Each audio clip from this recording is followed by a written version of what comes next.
ఓం నమో వెంకటేశాయ.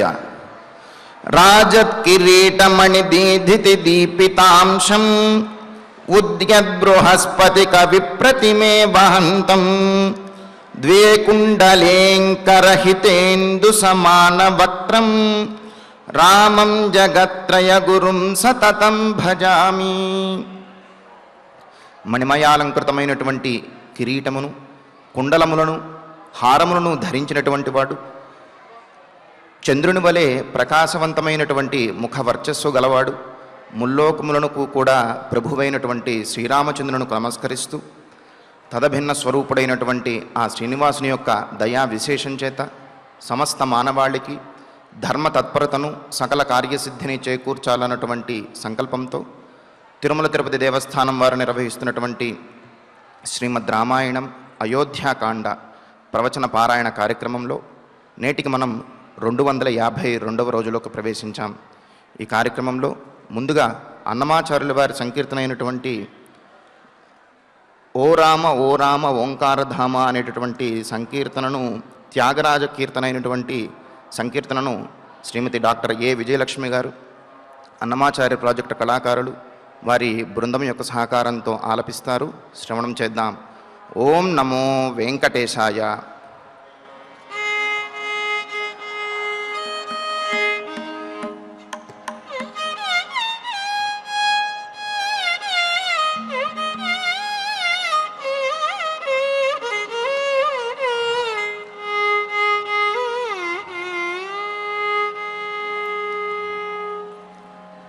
ఓ రామ ఓంకారధామ, ఓ రామ ఓంకారధామ, ఓ రామ వనరించు ప్రేమ, ఓ రామ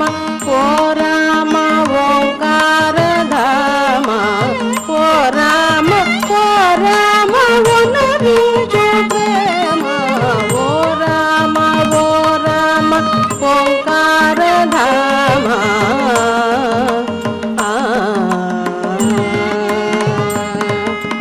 నామేలు నందరు నవ్వుటకాయ, నామేలు నందరు నవ్వుటకాయ, ఏమని కాళుదునిక దేవరాయ, నామేలు అందరు నవ్వుటకాయ, ఏమని కాళుదునిక దేవరాయ, ఓ రామ ఓంకారధామ, ఓ రామ వనరించు ప్రేమ, ఓ రామ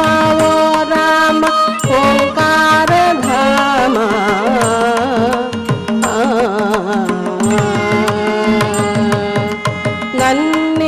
నన్నేచినందుకు నయమేమి కలిగే, నన్నేచినందుకు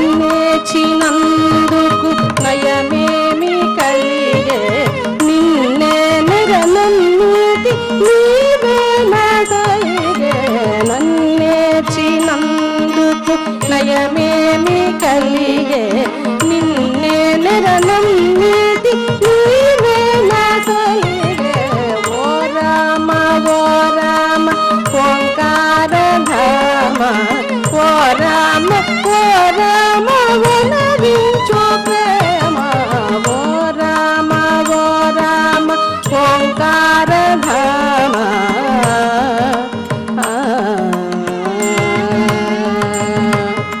నీకే తగియున్నాను నిజము నా మాట, నీకే తగియున్నాను నిజము నా మాట, సాకేత రామ రక్షణ చేయుట, నీకే తగియున్నాను నిజము నా మాట, సాకేత రామ రక్షణ చేయుట, ఓ రామ ఓంకారధామ, ఓ రామ వనరించు ప్రేమ, ఓ రామ ఓంకారధామ.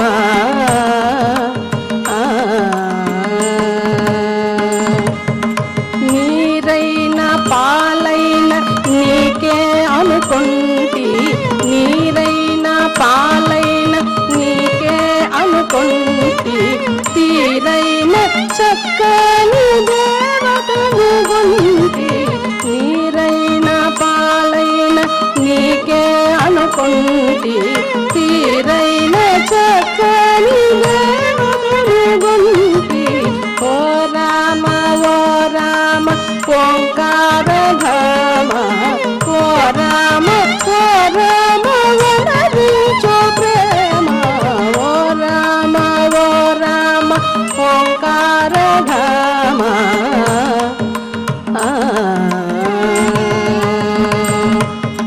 నీకంటే దొరకున నిరుపమ గాత్ర నీకంటే దొరకున నిరుపమ గాత్ర పరాకేల శ్రీ త్యాగరాజుని నేత్ర నీకంటే దొరకున నిరుపమ గాత్ర పరాకేల శ్రీ త్యాగరాజుని నేత్ర ఓ రామ ఓంకారధామ ఓ రామ వనరించు ప్రేమ ఓ రామ ఓంకారధామ ఓ రామ వనరించు ప్రేమ ఓ రామ వనరించు ప్రేమ ఓ రామ వనరించు ప్రేమ ఓ రామ ఓంకారధామ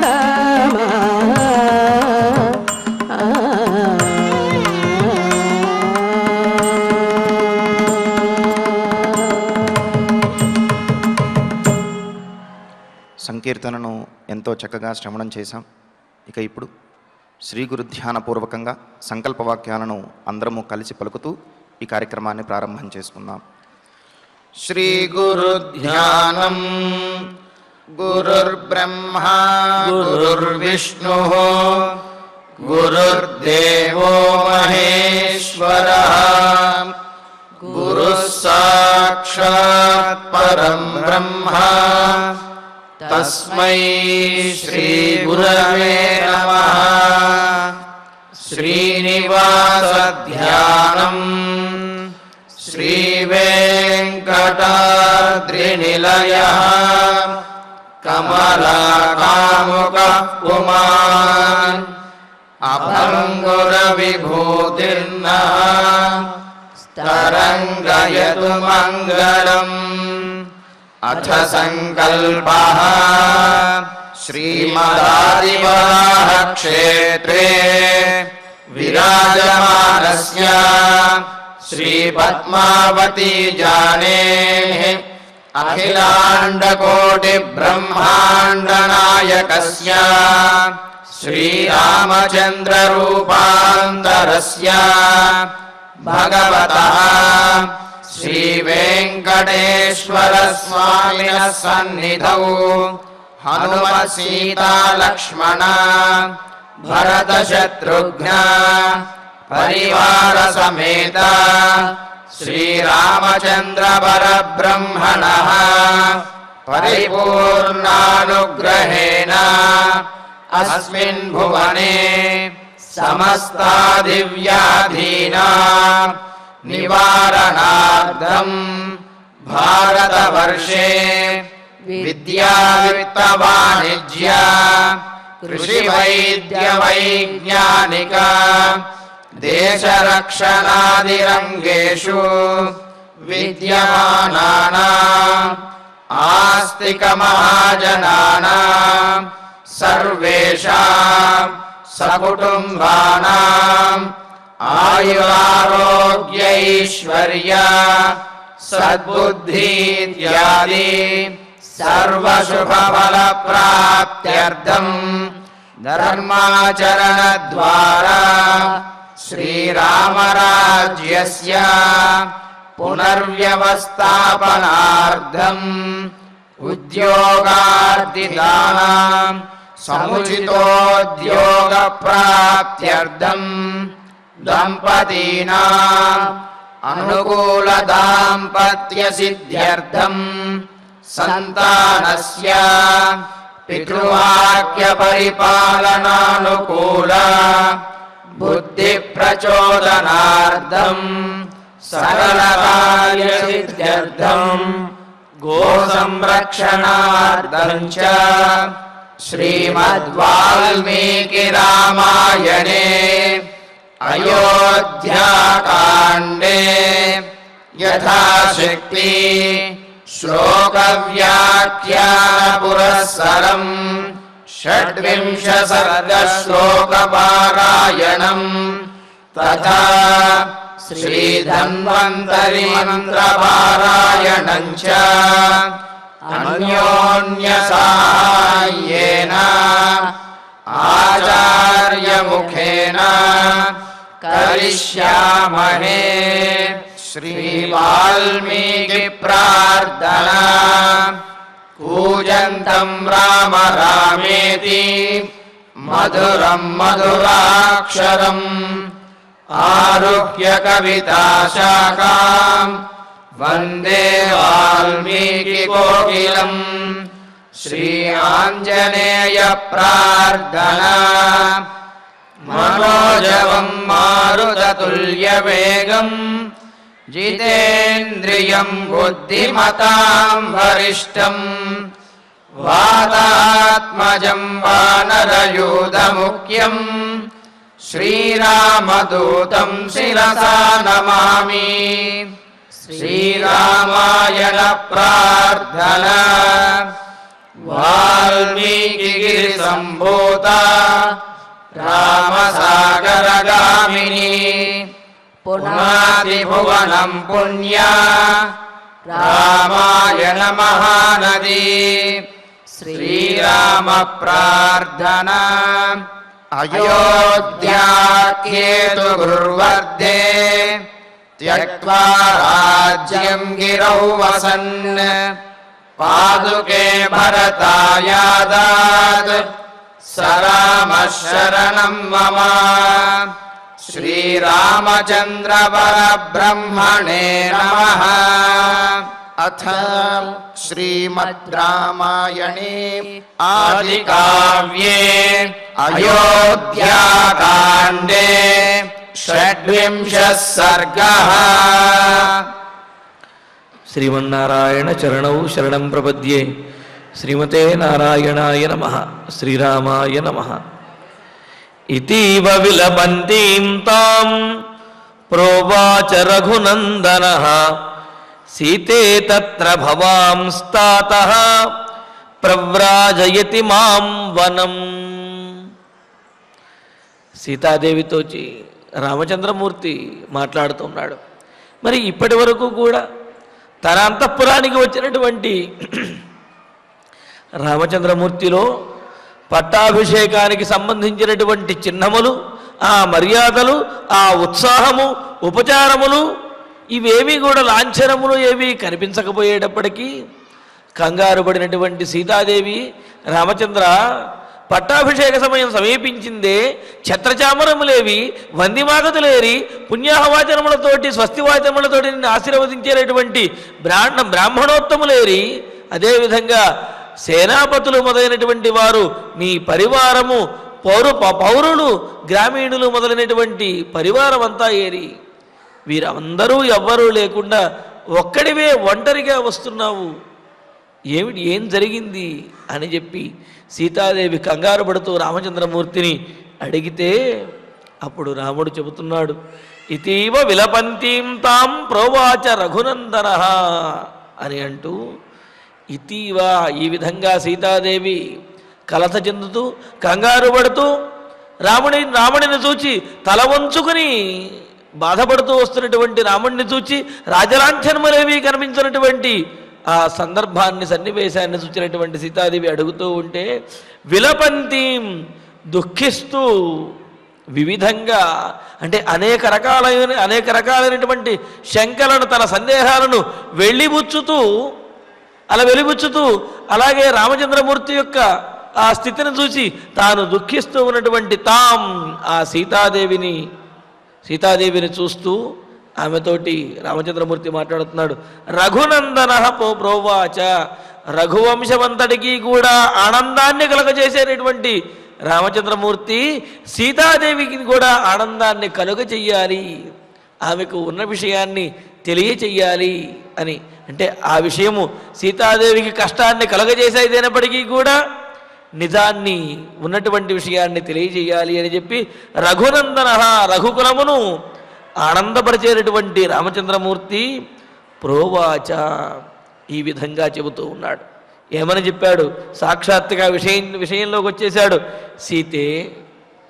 సీత పవిత్రమైనటువంటి జన్మ కలిగిన సీత, తత్ర భవాన్ తాతః, తత్ర భవాన్ అత్ర భవాన్ అని ఈ శబ్దములు గౌరవార్థంలో ప్రయోగిస్తారు. గౌరవనీయులైన అని అర్థం అన్నమాట. తత్ర భవాన్ పూజ్యులైనటువంటి గౌరవనీయులైనటువంటి తాతః తండ్రి గారు, మాం వనం ప్రవ్రాజయతి, నన్ను వనవాసానికి వెళ్ళమని చెప్పారు, నన్ను వనవాసానికి పంపిస్తున్నారు అని చెప్పేశాడు. చూడండి, ఉన్నటువంటి విషయాన్ని సాక్షాత్తుగా ముఖ్యమైనటువంటి ఫలితాంశమైనటువంటి విషయం ఏదైతే ఉందో దానిని ముందుగా చెప్పటం అనేది నేర్పరుల యొక్క లక్షణం. మాట్లాడటంలో ఉన్నటువంటి ఆ వైశిష్ట్యం, వైలక్షణ్యం అదనమాట. అంటే ఏదో విషయాన్ని సాగదీస్తూనో అలా కాకుండా ముందు ముఖ్యమైనటువంటి విషయాన్ని చెప్పి ఆ తర్వాత దానికి సంబంధించినటువంటి వివరణ అంతా ఇవ్వటం అనేది అది మాటలో వాగ్మి అంటారు కదా, మాటలలో నేర్పరితనం కలిగినటువంటి వారి యొక్క మాట తీరు. ఇదే విధంగా ఆంజనేయ స్వామి కూడా లంకానగరం నుండి సీతాదేవిని చూచి వచ్చినప్పుడు అక్కడ మహేంద్రగిరి మీద వానర సైన్యం అందరూ కూడా ఎదురు చూస్తూ ఉన్నారు. హనుమంతుడిని చూడంగానే వాళ్ళందరూ కేరింతలు కొడుతూ ఏం జరిగిందో అని వాళ్ళందరూ ఆలోచిస్తూ చూస్తూ ఉత్కంఠగా ఎదురు చూస్తూ ఉంటే హనుమంతుల వారు మొట్టమొదటిసారిగా చెప్పినటువంటి మాట దృష్ట సీత అని చెప్పి అన్నారు. చూచాను సీతాదేవిని అని చెప్పేశాడు. అంటే ఏమిటి? వెళ్ళినటువంటి కార్యం సఫలమైంది. సరే, ఆ కార్యం ఎలా సఫలమైంది, ఏం చేశాము, అక్కడ జరిగినటువంటి మధ్యలో ఉన్నటువంటి విశేషాలు ఏమిటనేవి మరలా పూర్తిగా వివరిస్తాడు. కానీ ముందు చెప్పవలసింది ఫలితాంశం ఏదైతే ఉన్నదో ముఖ్యమైనటువంటి విషయం, ఆ విషయాన్ని ముందు చెప్పి ఆ తర్వాత దానికి సంబంధించినటువంటి విషయములన్నీ కూడా చెప్పటము సరి అయినటువంటి మాట తీరు, మాట నేర్పరితనం కలిగినటువంటి వారి యొక్క ఆ పద్ధతి అన్నమాట. అందుకనే రామచంద్రమూర్తి కూడా ఏం చెబుతున్నాడు సీతాదేవితో? మొట్టమొదటి మాటగా ఏమంటున్నాడు? తత్ర భవాన్ తాతః, పూజ్యులైనటువంటి తండ్రి గారు, మాం వనం ప్రవ్రాజయతి, నన్ను వనవాసానికి పంపిస్తున్నారు సీత అని అన్నాడు. అనేటప్పటికీ సీతాదేవి మనస్సులో ఆలోచన, ఎందుకు వనవాసానికి పంపిస్తున్నారు, ఏమిటి కారణం, ఇవన్నీ వస్తాయి. సరే, వాటికి సమాధానాన్ని రామచంద్రమూర్తి చెబుతాడు. మరి ఇక్కడ చూడండి, ఉన్న విషయాన్ని సీతాదేవికి దాచకుండా చెప్పేశాడు. అంటే నిజాన్ని చెప్పటం వల్ల, నిజాన్ని ఉన్నది ఉన్నట్టుగా చెప్పటం వల్ల అవతల వారిలో ఉన్నటువంటి సందేహములన్నీ కూడా తీరుతాయి. ఉన్నటువంటి సందేహాలు ఏమైనా ఉంటే వాటిని ధైర్యంగా సూటిగా నివృత్తి చెయ్యవచ్చును. అలా కాకుండా ఏవేవో మాట్లాడితే దానికి సంబంధించి దానిని మళ్ళీ సమర్థించుకోవడానికి వేరే మాటలని మాట్లాడవలసి వస్తుంది. కానీ ఇక్కడ రామచంద్రమూర్తి సూటిగా చెప్పేశాడు, మా తండ్రి గారు నన్ను వనవాసానికి పంపిస్తున్నారు అని చెప్పి. అని ఇంకప్పుడు వివరణ చెబుతున్నాడు. కులే మహతి సంభూతే ధర్మజ్ఞే ధర్మచారిణి శృణు జానకి ఏనేదం క్రమేణాభ్యాగతం మమ. మరి ఇలాంటి పట్టాభిషేకం జరగవలసినటువంటి సందర్భంలో మా తండ్రి గారు నన్ను వనవాసానికి పంపిస్తున్నాడు అని చెప్పంగానే సీతాదేవి మనస్సులో కలత మరింత పెరుగుతుంది కదా, దుఃఖం మరింత ఎక్కువ అవుతుంది కదా. అందుకని దీనికి కారణాన్ని కూడా తెలియజేసి సీతాదేవిని ఊరడించడానికి రామచంద్రమూర్తి ప్రయత్నిస్తున్నాడు. ఆమె యొక్క మనస్సుని దిటము చేసుకుని, మనస్సు గట్టిగా ఉంచుకుని అంగీకరింపజేయటానికి ఆమెను రామచంద్రమూర్తి కారణాన్ని కూడా తెలియజేస్తూ, మహతి కులే సంభూతే, గొప్పదైనటువంటి వంశంలో జన్మించినటువంటి ఓ సీత అంటే ఏమిటి?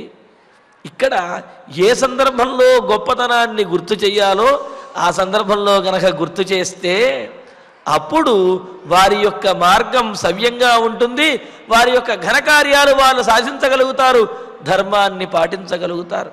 ఎవరైనా ధర్మపరమైనటువంటి కార్యం చేస్తున్నప్పుడు, లేకపోతే లోకోపకారకమైనటువంటి కార్యం, పరోపకారమైనటువంటి కార్యం చేస్తున్నప్పుడు వారి యొక్క గొప్పతనాన్ని, మీ తాతలు ఎంత గొప్పవారయ్యా, మీ తండ్రి గారు ఎంత గొప్పవారు, కావున అదే పోలిక నీకు కూడా వచ్చింది, నువ్వు ఈ ధర్మకార్యాన్ని చక్కగా ఆచరించు అని చెప్పినట్లయితే వారికి ఉన్నటువంటి ఉత్సాహంతో పాటు వీరు చెప్పినటువంటి మాటల ద్వారా మరింత ఉత్సాహం కలిగి పెద్దలను తలుచుకుని ఆ కార్యాన్ని మరింత భక్తి శ్రద్ధలతోటి మరింత జాగరూకతతోటి చేసి మంచి పేరు పొందుతారు.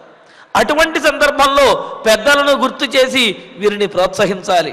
అంతేకాని ఎవడైనా ఏదైనా చెడ్డ పని చేస్తున్నప్పుడు నువ్వు ఏం చేసినా పర్వాలేదురా, మీ నాన్న చూసుకుంటాడు, మీ తాత చూసుకుంటాడు, వాళ్ళకి ఆ అధికారం ఉంది, ఈ అధికారం ఉంది అని చెప్పి ఇటువంటి సందర్భంలో గుర్తు చేసినట్లయితే వాళ్ళు చేసేటటువంటి ఆ దుర్మార్గములు మరింత పెరిగిపోతాయి.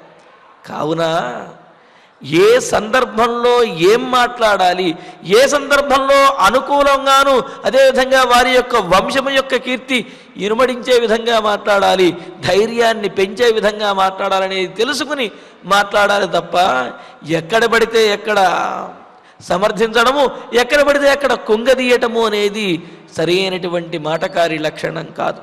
మరి ఈ సందర్భంలో సీతాదేవి ధైర్యంగా ఉండాలి, ధర్మాన్ని పాటించడానికి అనుకూలంగా ఉండాలి.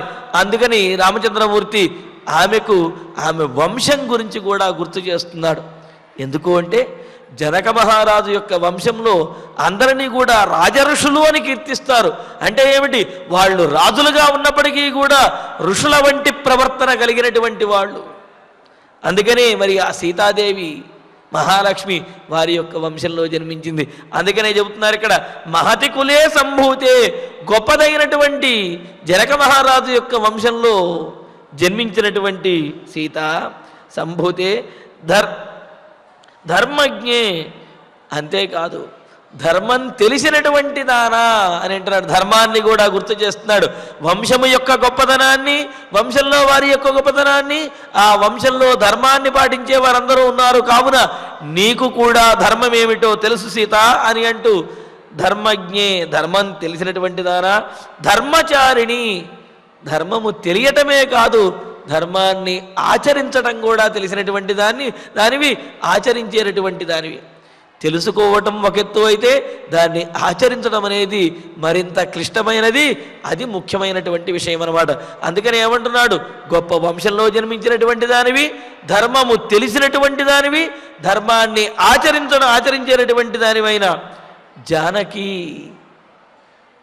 జనక మహారాజు యొక్క పుత్రికవైన సీత అని అంటున్నారు. ఇక్కడ జానకి అని చెప్పి జనక మహారాజుని గుర్తు చేయటంలో ఉద్దేశం ఏమిటి అంటే, జనక మహారాజు కర్మనిష్ఠుడు. కర్మనిష్ఠుడు అంటే ఏమిటి, తాను రాజుగా ఉన్నప్పటికీ కూడా తన కర్మలు ఏవైతే ఉన్నాయో వాటినన్నింటినీ తూచా తప్పకుండా పరిపాలించేటటువంటి వాడు, ధర్మాన్ని పరిపాలించేటటువంటి వాడు. ఆయన ఎప్పుడూ కూడా ధర్మకార్యాలను విడిచిపెట్టలేదు, తన కర్తవ్యాలు ఏవైతే ఉన్నాయో వాటిని ఏనాడు విడిచిపెట్టలేదు జనక మహారాజు. అందుకనే అటువంటి కర్మనిష్ఠుడైనటువంటి ధర్మపరుడైనటువంటి జనక మహారాజు యొక్క పుత్రికమైనటువంటి ఓ సీత జానకి, ఇదం ఏన క్రమేణ మమ అభ్యాగతం శృణు, అసలు ఈ వనవాసం అనేది నాకు ఎలా తారసపడింది, నేను ఎందుకు చేయవలసి వచ్చింది అనే విషయాన్ని తెలియజేస్తాను, విను అని అంటున్నాడు. మరి చూడండి, ఇక్కడ సీతాదేవిని తనకి అనుకూలంగాను అలాగే ఆ వనవాసం చేయడానికి అనుమతిచ్చే విధంగాను సీతాదేవిని మలచటానికి ప్రయత్నిస్తూ సీతాదేవి యొక్క వంశ గౌరవం గురించి, అలాగే జనక మహారాజు యొక్క గొప్పతనం గురించి, అదేవిధంగా సీతాదేవి ధర్మజ్ఞురాలు, ధర్మచారిణి అనే విషయాన్ని కూడా తెలియజేస్తూ అసలు విషయం చెబుతాను, కంగారు పడకుండా సావధానంగా విను సీత అని చెబుతున్నాడు. రాజ్ఞా సత్య ప్రతిజ్ఞేన పిత్రా దశరథేన చ కైకేయ్యై మమ మాత్రేతు పురా దత్తౌ మహావరౌ. అసలు ఏం జరిగింది అంటే అని అంటూ సత్యప్రతిజ్ఞేనా, మరి మా తండ్రి గారు నన్ను వనవాసానికి పంపించారు అని చెప్పాడు కదా, చెప్పంగానే అదేంటి మీ నాన్న అట్లా పంపించాడా, ఏమైంది అని చెప్పంటుంది కదా. అందుకని తండ్రి గారి దగ్గర నుంచే మొదలుపెట్టుకొచ్చాడు. ఏమని చెబుతున్నాడు, సత్యప్రతిజ్ఞేనా, సత్యమైనటువంటి ప్రతిజ్ఞ కలిగినటువంటి వాడు తాను చేసినటువంటి ప్రతిజ్ఞను సత్యం చేయటం కోసం, ధర్మాన్ని ఆచరించడం కోసం దేనినైనా త్యాగం చేయడానికి సిద్ధపడేటటువంటి వాడు. అటువంటి సత్యసంధుడైనటువంటి పిత్ర మా తండ్రి గారి చేత, మా తండ్రి గారే కాదు ఇంకా విశేషం చెబుతున్నాడు, రాజ్ఞా దశరథేన, నాకు తండ్రి రాజు అయినటువంటి దశరథ మహారాజు చేత, మమ మాత్రే కైకేయీయైతు, నా తల్లి అయినటువంటి కైకేయీ దేవికి, ఇక్కడ కూడా భేదం అనేది చూపించడం లేదు. నా పినతల్లి అయినటువంటి కైకేయి అని కానీ, లేకపోతే మా తండ్రి గారి మా అమ్మకి సవతి అయినటువంటి కైకేయి అని కానీ, మా నాన్నకి రెండవ భార్య అయితే మూడవ భార్య అయినటువంటి కైకేయి అని కానీ ఇటువంటి మాటలు మాట్లాడరు రాముడు. ఇప్పుడు ఏమంటున్నాడు? మమ మాత్రే కైకేయి అయితు, నా తల్లి అయినటువంటి కైకేయికి పురా మహావరవు దత్తవు, పూర్వము గొప్ప వరములు ఇయ్యబడ్డాయి అని చెప్పి. గొప్ప వరములు అని చెప్పడంలో ఉద్దేశం ఏమిటి అంటే, గొప్ప సందర్భంలో ఇచ్చినటువంటి వరములు, గొప్ప ఘనకార్యం చేసినటువంటి వారికి ఇచ్చినటువంటి వరములు, గొప్పవారు ఇచ్చేటటువంటి వరములు, అదేవిధంగా గొప్ప ధైర్య సాహసములు వారి యొక్క ప్రతిభను మెచ్చి ఇచ్చేటటువంటి వరము. అందుకని ఈ గొప్పతనం అనేది ఇచ్చినటువంటి వారిలోనూ ఉన్నది, పుచ్చుకున్నటువంటి వారిలోనూ ఉన్నది, ఆ సందర్భంలోనూ కూడా ఉన్నది అనే విషయాన్ని తెలియజేయటం కోసమే మహావరవు, గొప్పవైనటువంటి 2 వరములు ఇయ్యబడ్డాయి అని అన్నాడు. అంటే ఏదో దశరథ మహారాజు ముచ్చటపడో, మోహంబడో, లేకపోతే భార్య యొక్క ముచ్చట తీర్చడం కోసమో ఇచ్చినటువంటి మాట కాదు. అది గొప్పదైనటువంటి సందర్భంలో గొప్ప ప్రతిభను ప్రదర్శించినటువంటి, అదేవిధంగా గొప్పదైనటువంటి కైకేయికి మా తండ్రి గారు గొప్పవాడైనటువంటి, గొప్ప వ్యక్తిత్వం కలిగినటువంటి తండ్రి గారు ఇచ్చినటువంటి వరములు తప్ప అవి వేరేగా ఏదో మాట వరసకు చెప్పినటువంటి మాటలో, ముచ్చటగా చెప్పినటువంటి మూటలో కాదు, అవి గొప్పవైనటువంటి వరములు అని అన్నారు. ఎందుకు అంటే, ఇతరులకు వరములు ఇవ్వటము అనేది సాధారణ సందర్భాల్లోనూ జరగవచ్చును, అదేవిధంగా గొప్ప సందర్భాల్లో జరగవచ్చును. సాధారణ సందర్భాల్లో అంటే వారి మీద ఉన్నటువంటి ప్రేమాతిశయంతో ముచ్చటపడో, లేకపోతే వీరికి కలిగినటువంటి ఆనందాన్ని బట్టో ఇస్తే వరములను ఇచ్చినట్లయితే అవి సాధారణంగా ఇచ్చినటువంటి వరములు. కానీ అవతలి వారు ఏదైనా ఘనకార్యాన్ని సాధించినప్పుడు, ఘనకార్యం చేసినప్పుడు, ధైర్య సాహసాలు ప్రదర్శించినప్పుడు వారికి ఇచ్చేటటువంటి వరం ఏదైతే ఉందో అది సామాన్యమైనటువంటి వరం కాదు, అది మహావరం అన్నమాట. అది చాలా గొప్పదైనటువంటి వరము. అలాగా మా తల్లి అయినటువంటి కైకేయీ దేవికి మా తండ్రి గారు పూర్వము గొప్పవైనటువంటి గొప్ప సందర్భంలో 2 వరములను ఇచ్చారు. ఆ వరములను తయాద్య మమ సజ్జేస్మిన్ అభిషేకే నృపోద్యతే ప్రచోదిత సమయ ధర్మేణ ప్రతినిర్జితః. అప్పుడు ఆ గొప్ప సందర్భంలో ఇచ్చినటువంటి గొప్ప వరములు ఏవైతే ఉన్నాయో ఆ వరములు అద్య, ఈనాడు ఈ పట్టాభిషేక సందర్భంలో నృప ఉద్యతే మమ అస్మిన్ అభిషేకే, మహారాజు అయినటువంటి దశరథ మహారాజు నా పట్టాభిషేకం చేయటానికి ఉద్యుక్తుడు కాగా, సిద్ధము కాగా, తయా ప్రచోదిత, ఈ సందర్భంలో దశరథ మహారాజు నాకు పట్టాభిషేకం చెయ్యాలి అని సంకల్పించుకున్నటువంటి ఈ సందర్భంలో కైకేయి మాత చేత ఆ 2 వరములు కూడా ఇప్పుడు అడుగబడ్డాయి. కైకేయీదేవి తనకు పూర్వం ఇస్తానన్నటువంటి, దశరథ మహారాజు తనకు ఇస్తానటువంటి ఆ గొప్పవైనటువంటి 2 వరములను కూడా ఈ సందర్భంలో అడిగింది. అడిగి సమయ ధర్మేణ ప్రతినిర్ణీతః.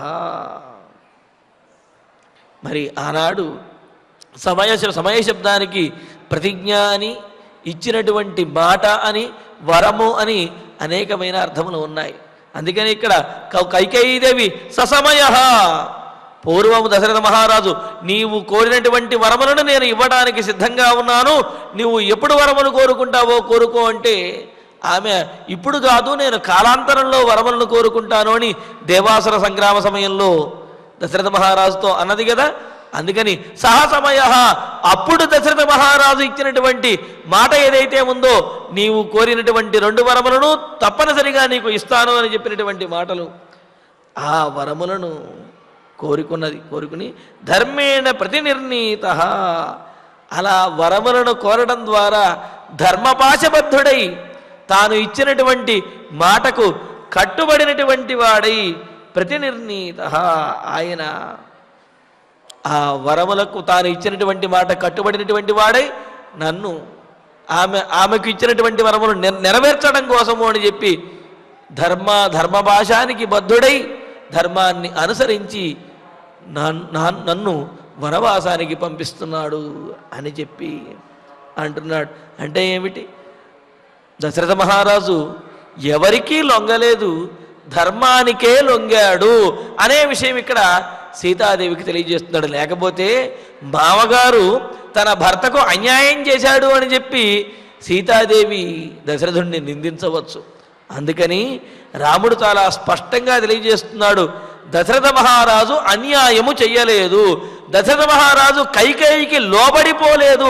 మరి ఎవరికి లోబడ్డాడు అని అంటే ధర్మము చేత జయించబడ్డాడు, ధర్మానికి లోబడ్డాడు, ధర్మపాశము చేత బద్ధుడయ్యాడు. అంతే తప్ప ఇందులో ఎవరి యొక్క దోషము లేదు, ఇది విధి యొక్క వైపరీత్యము. అంతేకాదు దశరథ మహారాజు తన ఇచ్చినటువంటి మాటను నిలుపుకోవాలి అనే ధర్మపాశబద్ధుడై ఆయన ఈ విధంగా వనవాసానికి నన్ను పంపిస్తున్నాడు సీత అని చెప్పి అన్నాడు. అని మరి వనవాసానికి వెళుతున్నాను అని చెప్పాడు, కానీ ఎంతకాలం వనవాసానికి వెళ్ళాలి, ఎన్ని సంవత్సరములు అనే విషయం చెప్పలేదు కదా, ఆ విషయాన్ని చెబుతున్నాడు. 14 వర్షాణి వస్తవ్యం దండకే మయా పిత్రా మే భరతశ్చాపి యవ్వరాజ్యే నియోజితః. తండ్రి గారు ధర్మభాషబద్ధుడై కైకేయికి వరములు ఇచ్చేశాడు. ఆ వరముల యొక్క ప్రభావంగా నేను వనవాసానికి వెళుతున్నాను అని చెప్పాడు. అసలు ఆ వరములు ఏమిటి, ఎన్ని సంవత్సరముల వరములు, అసలు పట్టాభిషేకం ఆగిపోతే మరి ఇంకెవరు రాజవుతాడనే విషయాన్ని కూడా తెలియజేస్తూ 14 వర్షాణి 14 సంవత్సరముల పాటు దండకే మయా వస్తవ్యం, దండకారణ్యంలో నేను నివసించాలి అని అంటున్నాడు. అంటే 14 సంవత్సరముల పాటు దండకారణ్యంలో నేను వనవాసం చెయ్యాలి. మే పిత్రా భరత యవ్వరాజ్యే నియోజితశ్చాపి, మా తండ్రి గారైనటువంటి దశరథ మహారాజు చేత భరతుడు యవ్వరాజ్యంలో నియోగించబడ్డాడు. అంటే భరతునికి పట్టాభిషేకము, రాముడికి వనవాసము, 14 సంవత్సరముల వనవాసము అనే ఈ 2 వరములు కూడా కైకేయికి ఇచ్చి ధర్మపాశబద్ధుడై భరతుని పట్టాభిషేకం చేయడానికి, అలాగే నన్ను వనవాసానికి పంపించడానికి కూడా మా తండ్రి గారు నిర్ణయించారు.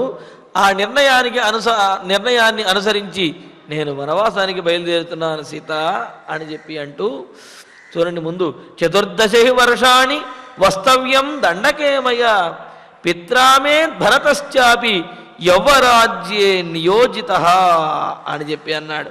ఇక్కడ ఆ సందర్భంలో 14 వర్షాణి అని పాఠం అన్నమాట.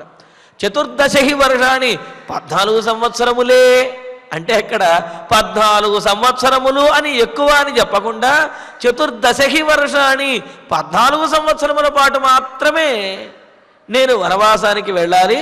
అలాగే నేను వనవాసానికి వెళుతున్నాను కావున మరి భరతుడికి రాజ్యంలో పట్టాభిషేకం చేయబోతున్నారు అని చెప్పి ఈ విషయాన్ని సులువుగా తెలియజేస్తున్నాడు అన్నమాట.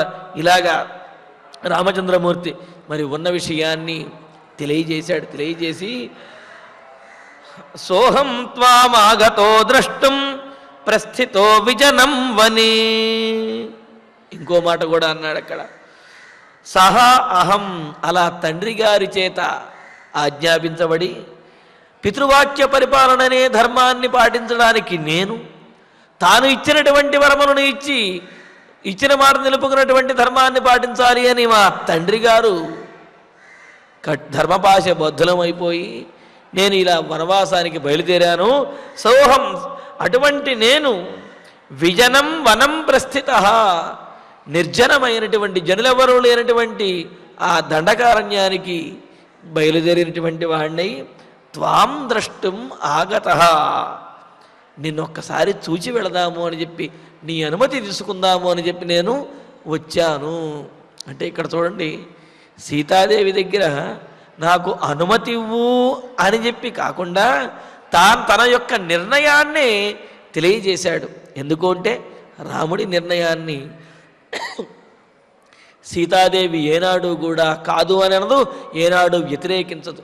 కావున నేను ఇలాగా వనవాసానికి బయలుదేరి వెళుతున్నాను, నీకు తెలియజేసి వెడదాము అని చెప్పి వచ్చాను అని ఒకంత తాను వెడుతున్నాను అని చెబుతూనే ఒకంత అనుమతిని కోరుతూనే వెళ్ళడము తప్పదు అనే విషయాన్ని కూడా తెలియజేస్తూ ఉన్నాడు. అంటే నేను మా నాన్నగారు ఇలా అన్నారు, వెళ్ళమంటావా వద్దంటావా అని ఇలా అడగకుండా మా నాన్నగారి యొక్క మాట కోసము నేను ధర్మభాషబద్ధుడనై వనానికి బయలుదేరి వెళుతూ ఉన్నాను, నిన్ను ఒక్కసారి చూచి వెళదామని వచ్చాను సీత అని చెప్పి సీతాదేవికి తాను వనవాసానికి బయలుదేరినటువంటి విషయాన్ని తెలియజేశాడు. తెలియజేస్తే మరి వెంటనే సీతాదేవి కూడా రామచంద్రమూర్తితోటి బయలుదేరుతుంది కదా, అందుకనే దానికి సమాధానం కూడా చెప్పేస్తూ భరతస్య సమీపేతు నాహం కద్యః కదాచన. మరి అయోధ్యానగరంలో ఉండేటటువంటి సీతాదేవి తన భర్త అయినటువంటి రామచంద్రమూర్తి యొక్క పట్టాభిషేకం ఆగిపోవటానికి పరోక్షంగా కారణమైనటువంటి వాడు భరతుడు అని భావించి భరతుణ్ణి ఏమైనా నిందిస్తుందేమోనని, భరతుని వద్ద ఏమైనా అనుచితమైనటువంటి వ్యాఖ్యలు ప్రత్యక్షంగా కానీ పరోక్షంగా కానీ చేస్తుందేమోనని చెప్పి ఆమెకు బోధిస్తూ ఉన్నాడు రామచంద్రమూర్తి. భరతస్య సమీపే కదాచన అహం నకధ్యః. భరతుని ప్రత్యక్షంలో భరతుని వద్ద మాత్రము ఏనాడు నువ్వు ఈ నా విషయం గురించి మాట్లాడరాదు. మాట్లాడితే ఏం మాట్లాడుతుంది? అంత యోగ్యుడైనటువంటి వాడు, లోకాభిరాముడైనటువంటి వాడు, శౌర్యవీర్య పరాక్రమాలు కలిగినటువంటి వాడు, పెద్ద కుమారుడు అయినటువంటి రామచంద్రమూర్తిని కాదని భరత నీకు రాజ్యాన్ని కట్టబెట్టారు, ఎంత అన్యాయం చేశాడు దశరథ మహారాజు, ఇది నీకు ధర్మమా? మీ నాన్న ఆ విధంగా అంటే మాత్రం నీకైనా సరే ఆలోచన ఉండద్దా అని భరతునితోటి అనవచ్చు. అందుకనే అంటున్నాడు నా విషయంలో, అంటే ఏమిటి, పట్టాభిషేకం ఆగిపోయినటువంటి విషయంలో, అలాగే రాముణ్ణి వనవాసానికి పంపినటువంటి విషయంలో, రాముని యొక్క గొప్ప గుణముల గురించి కానీ భరతుని వద్ద ఏనాడు కూడా నీవు ప్రస్తావించరాదు అని చెప్పి రామచంద్రమూర్తి చెబుతున్నాడు. అంటే మనస్ఫూర్తిగా చెప్పేటటువంటి మాటలు ఈ విధంగా ఉంటాయన్నమాట. ఏదైనా తనకు ఇబ్బంది కలిగింది అంటే సరే, ఆ ఇబ్బంది తప్పదు అనిపించినప్పుడు ఆ ఇబ్బందిని భరిస్తూనే తాను ఆ ఇబ్బందిని భరిస్తూ పక్కవాడిని రెచ్చగొట్టేవాడని మనం చూస్తూ ఉంటాం. తానేమీ మాట్లాడలేరు కావున పక్కవాళ్ళని ఎవరినో ఒకరిని రెచ్చగొట్టి వాళ్ళ చేత తాను అనదలుచుకున్నటువంటి మాటలన్నీ కూడా అనిపించేస్తూ ఉంటారు. కానీ అది సరైన పద్ధతి కాదు. తాను అనుభవించదలుచుకున్నప్పుడు, తాను మనస్ఫూర్తిగా అంగీకరించినప్పుడు ఆ విషయం గురించి తాను మాట్లాడకూడదు, తన వారెవరూ కూడా మాట్లాడకుండా చూసుకోవలసినటువంటి బాధ్యత ధర్మ ప్రవృత్తి కలిగినటువంటి వారికి ఉన్నది.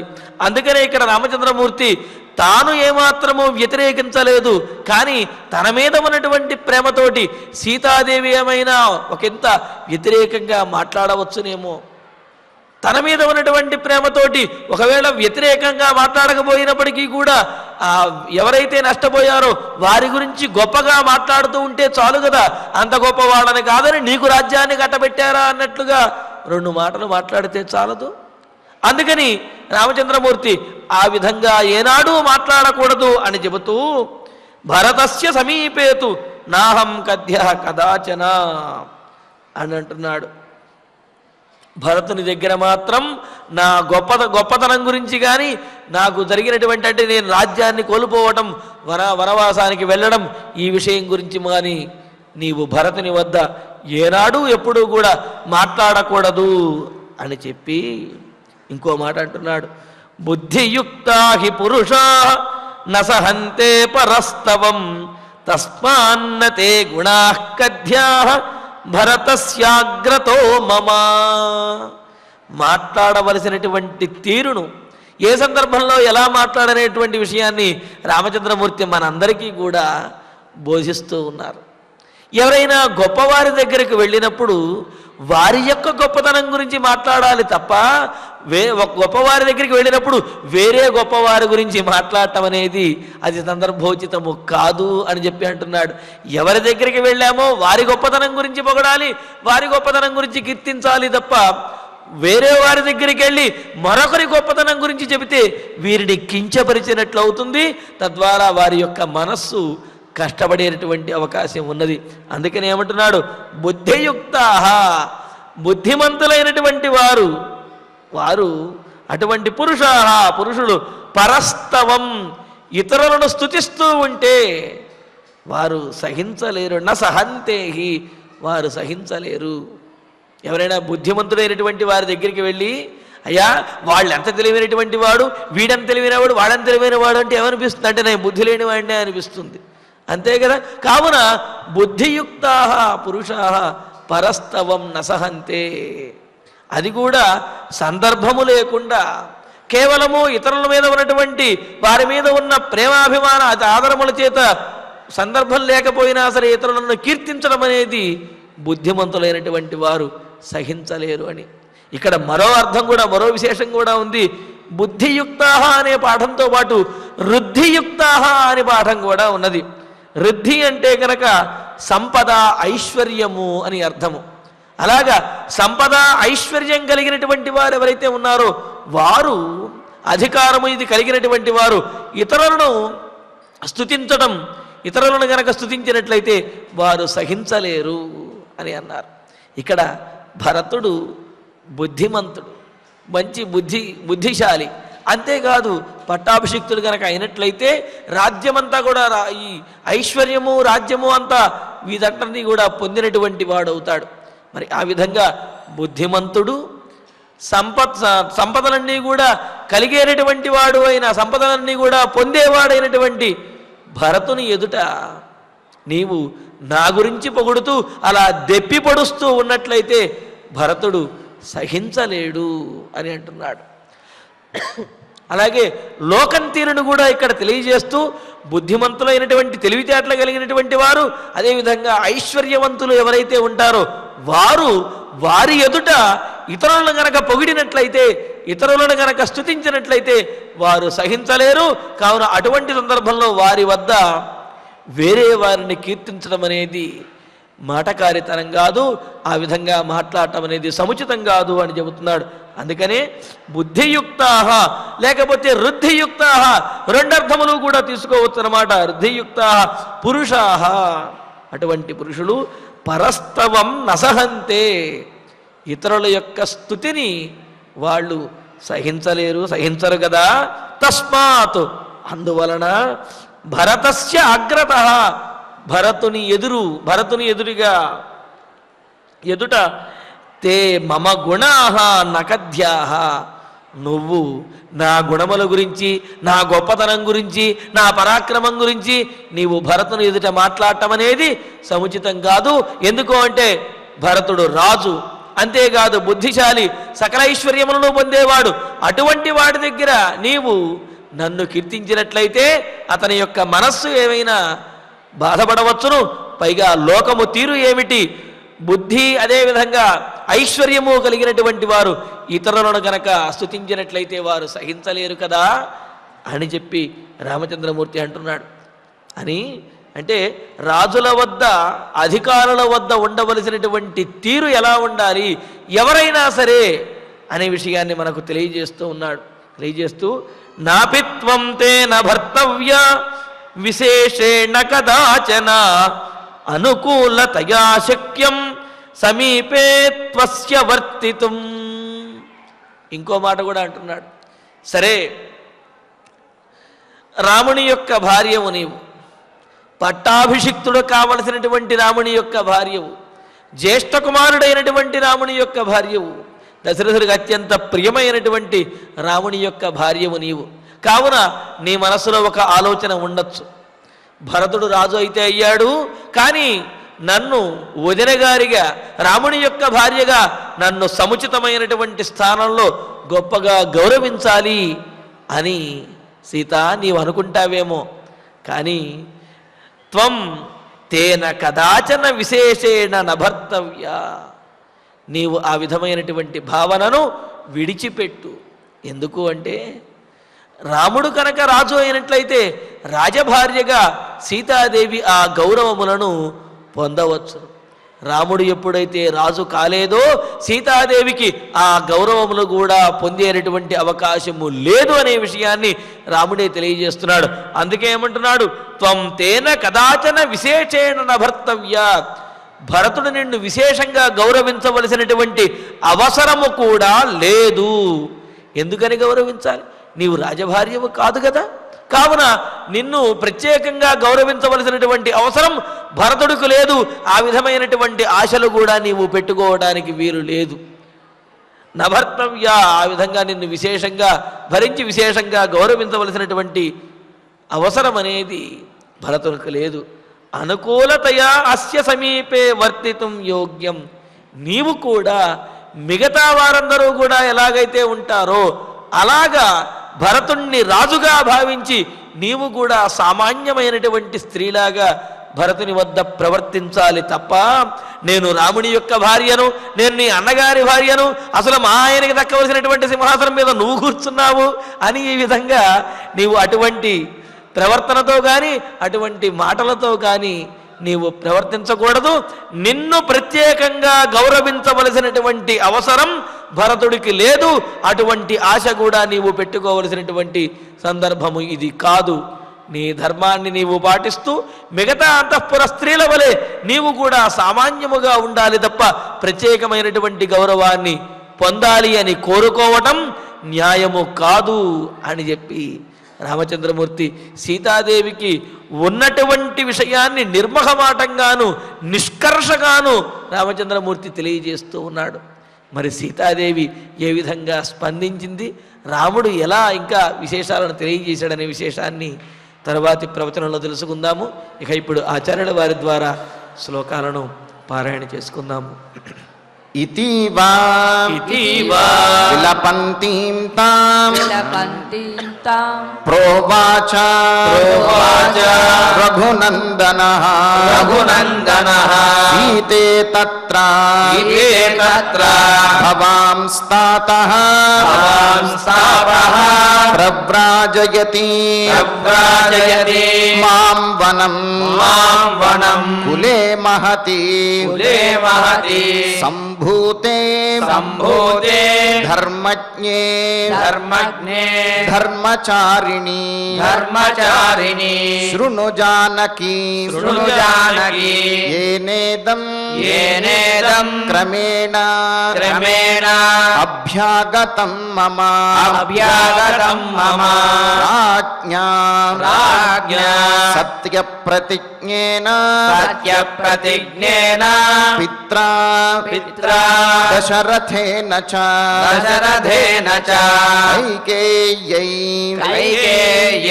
మమ మాత్రే తు